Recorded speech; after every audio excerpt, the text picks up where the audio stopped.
మన దేవుని గూర్చి ఎన్నో గొప్ప విషయాలు చెప్పుకోవచ్చు. పరిశుద్ధ గ్రంథమైన బైబిల్‌లో సర్వశక్తిమంతుడైన దేవుని గూర్చి చెప్పబడిన కొన్ని గొప్ప కార్యాలు. మొదటి దినవృత్తాంతాల గ్రంథము 16వ అధ్యాయం 25వ వచనము నుండి కొన్ని విషయాలు మనము ధ్యానించుటకు పరిశుద్ధాత్మ దేవుడు మనకు సహాయం చేయనుగాక.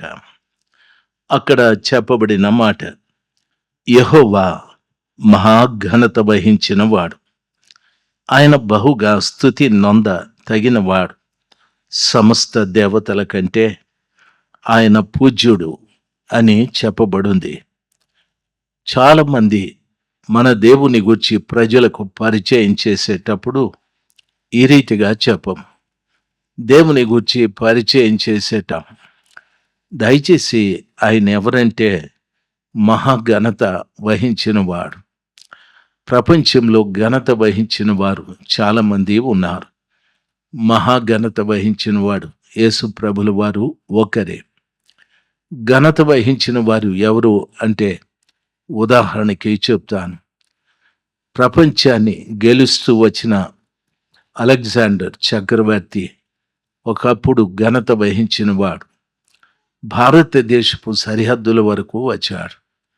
పురుషోత్తముడు అనే ఒక రాజు చేత తాను ఓడిపోయి వెనుదిరిగి వెళ్ళిపోయాడు. ఆయన చాలా ఘనత వహించిన వ్యక్తి. ఆయన ఘనత ఎంతవరకు కొనసాగేది అంటే, ఆయన చనిపోయేటప్పుడు చెప్పిన మాట, చనిపోక ముందు చెప్పిన మాట, నేను చనిపోతే నా శవపేటికలో నా 2 చేతులు బయటపెట్టి నన్ను తీసుకెళ్ళి భూస్థాపన చేయమన్నారు. దానికి కారణం ఏమిటి అని అడిగితే, ప్రపంచాన్నే జయించాలి, ప్రపంచంలో ఒక ఘనత కలిగిన వ్యక్తిగా నేను నిలబడాలి అనుకున్నా. చూడండి, ఎన్నో దేశాలు జయించుకుంటూ వెళ్ళాను, కానీ నేనిప్పుడు మరణించి వెళుతూ ఉన్నాను. నా చేతుల్లో ఏమీ లేదు.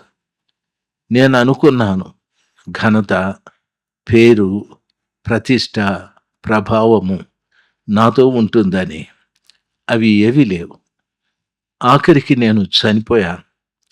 నేను చనిపోయిన తరువాత నేనేది సంపాదించానో, బ్రతికున్నప్పుడు అవన్నీ కూడా ఇది నాది, అది నాది, ఈ దేశం నాది అని చెప్పాను. ఇప్పుడు ఏది కూడా నాతో పాటు రాలేదు.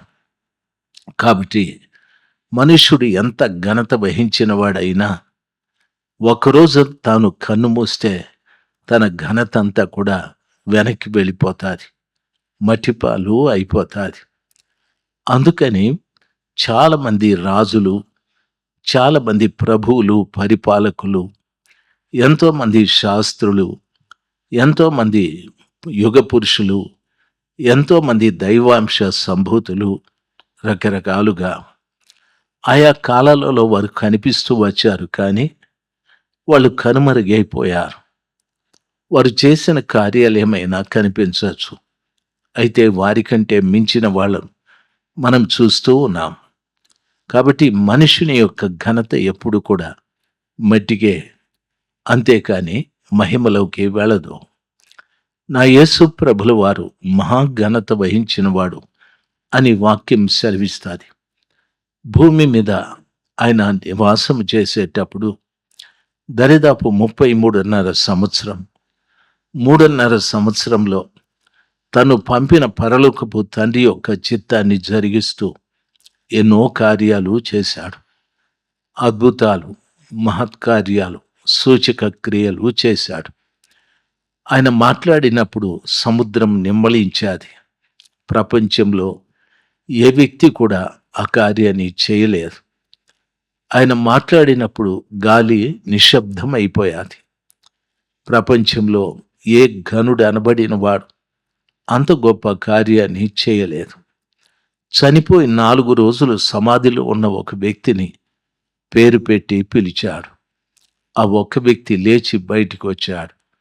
ప్రపంచంలో ఏ ఘనుడు అనబడిన వాడు జీవం లేని దానికి జీవం పోసిన కార్యాన్ని ఎవడూ చేయలేరు. అందుకే యేసయ్య మహాగణుడు అని చెప్పాడు. ప్రభుల వారు అనుకుంటే ఏమైనా చేయగలరు. రాత్రంతా కూడా శిష్యులు చేపలు పట్టారు. ఒక చేప కూడా దొరకలేదు.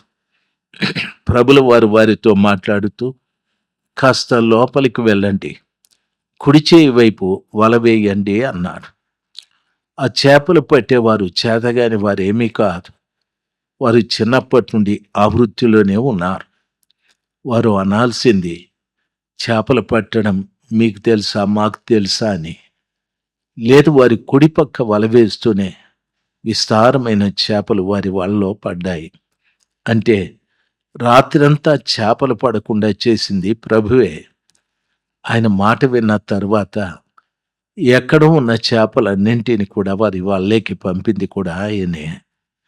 ప్రతి రహస్యం, ప్రతి ఒక్కటి కూడా ఆ కృపగల దేవునికి సాధ్యమే. ఇలాగ చెప్పుకుంటూ వెళితే యేసు ప్రభుల వారు మహాగణుడు అని చెప్పటానికి చాలా విశేషమైన కార్యాలు ఉన్నాయి. ఆయన మహాగణుడు అనటానికి ఎందరో పీఠాధిపతులు,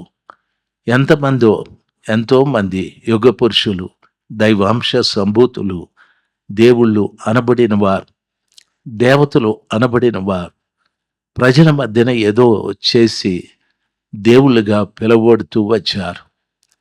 అయితే యేసు ప్రభుల వారు ఈ భూమి మీద ఉన్నంత వరకు ఆయన చేసిన కార్యాలే కాదు, ఆయన చేసిన బోధలు కూడా చాలా విశేషమైనవి. ఆయన మాట్లాడే ప్రతి మాట కూడా పరలోక రాజ్య సంబంధమైనవి.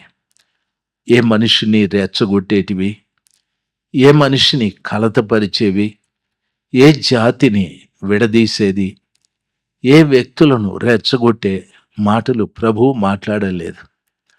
ఆయన మాట్లాడే ప్రతి మాట కూడా ప్రయాసపడి భారము మోసుకుంటున్న సమస్తమైన ప్రజలారా, నా దగ్గరికి రండి, నేను మీకు విశ్రాంతిని కలుగజేస్తానని చెప్పాడు.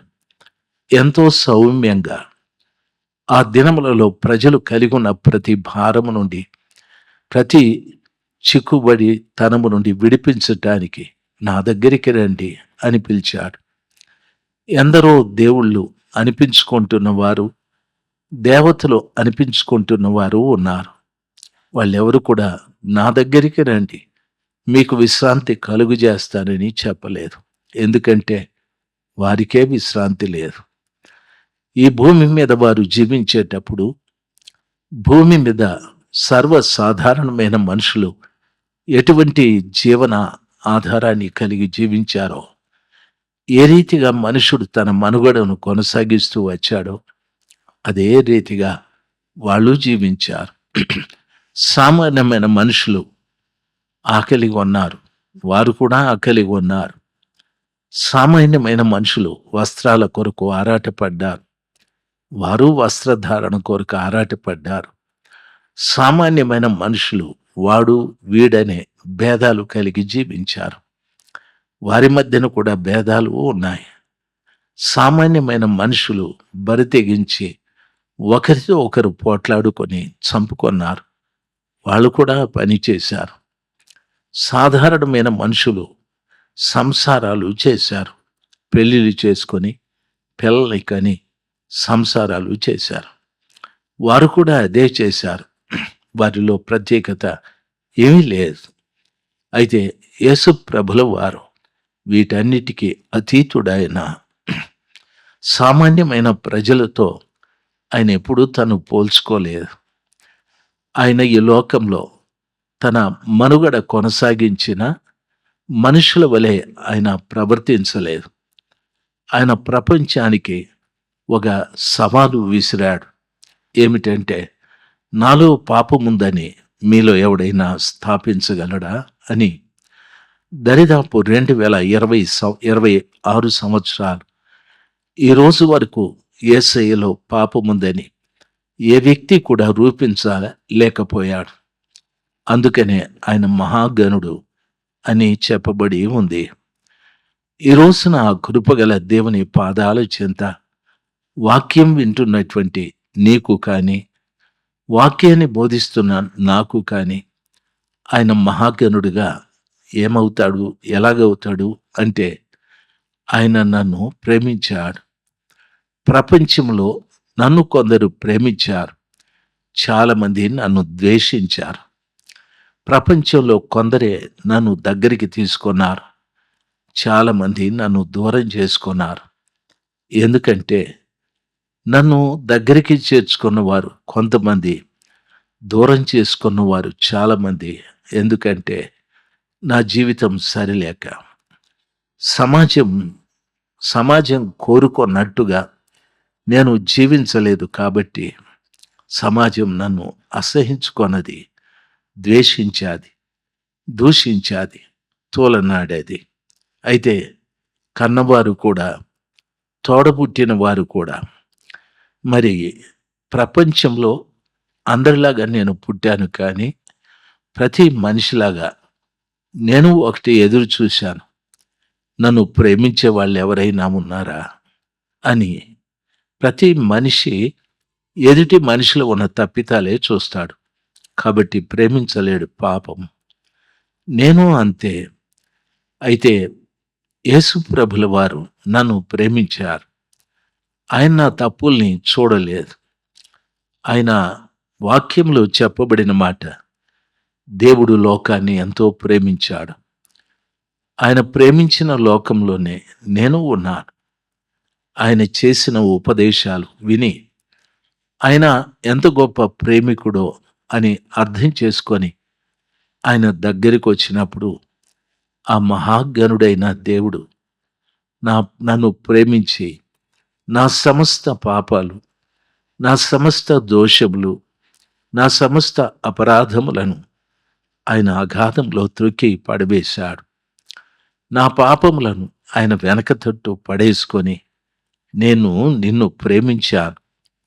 నీ పాపములు, అపరాధములు, నీ దోషముల ద్వారా నీకు అంటుకున్న కల్మషాన్ని నీ కొరకు నేను సిలువలో శిక్ష అనుభవించాను. నేను కార్చిన ప్రశస్తమైన రక్తంతో నిన్ను కడిగి పవిత్రపరుస్తాను. నీవిక మీదట పవిత్రంగా జీవించు. నిన్ను నేను ప్రేమించు విషయంలో నీ కొరకు నా ప్రాణమే పెట్టాను అని చెప్పాడు. ఆ మాట చాలా విలువైన మాట. ప్రపంచంలో ఒకని కొరకొకడు ప్రాణం పెట్టేవాడు ఇంతవరకు ఎవరూ లేరు.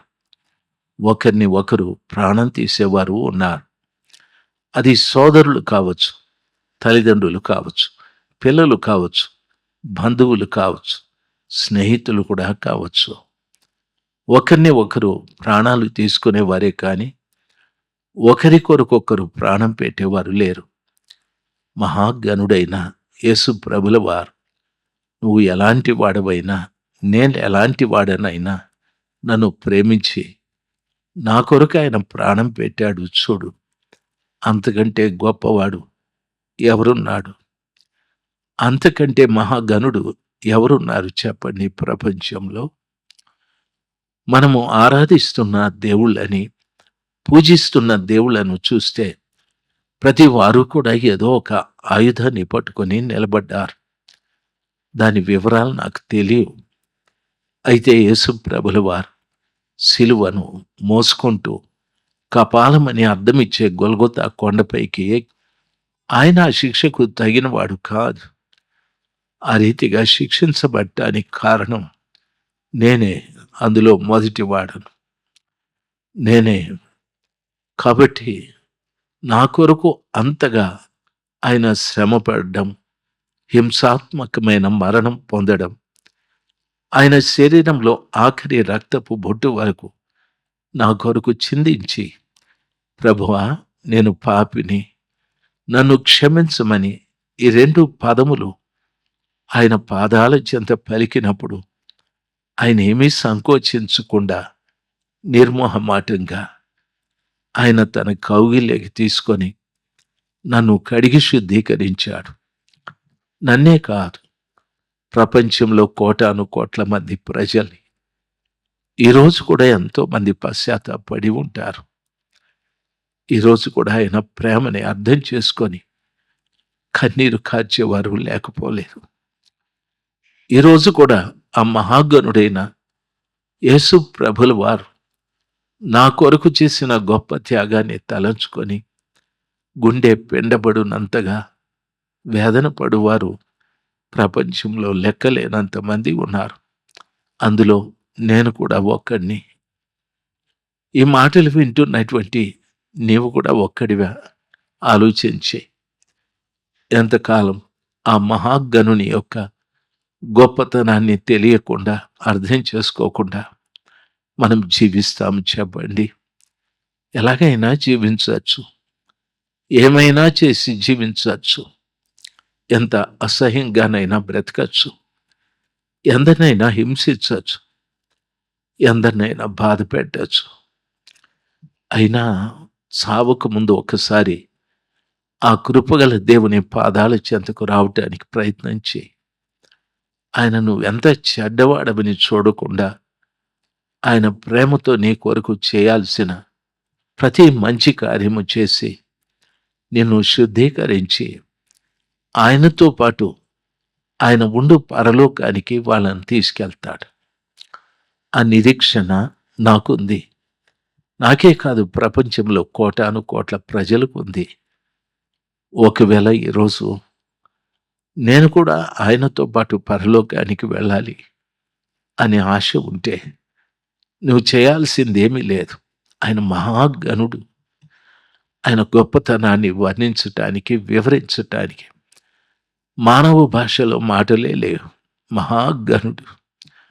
ఆ గొప్ప దేవుని పాదాల చెంత నేను చేయాల్సింది, ప్రభువా నేను పాపిని, నన్ను క్షమించండి. నా జీవితంలో ఎన్నో తెలిసి తప్పులు చేశాను. తెలియకుండా చేసింది ఏమీ లేదు, తెలిసే చేశాను. నన్ను క్షమించమని మనస్ఫూర్తిగా ఆయన్ను వేడుకుంటే ఆయన ఎంత గొప్పవాడో నీకు అర్థమవుతుంది. ఎంత మహాఘనుడో నీకు అర్థమవుతుంది. ఆయన నీ పట్ల చేయబోయే ఘనమైన కార్యాలు అర్థమవుతుంది. ప్రపంచంలో ఎవడూ పాపాన్ని క్షమించలేడు, ఆయన క్షమిస్తాడు. ప్రపంచంలో ఒక పనికిరాని వ్యక్తిని ప్రేమించలేడు, ఆయన ప్రేమిస్తాడు. ప్రపంచంలో ఎవడు వాని పాపములను క్షమించి మరిచిపోడు, ఆయన పాపాలు మరిచిపోతాడు. ప్రపంచంలో ఎవడు ఒక వ్యక్తిని పరలోకానికి తీసుకువెళ్ళలేడు, ఆయన తీసుకెళ్తాడు.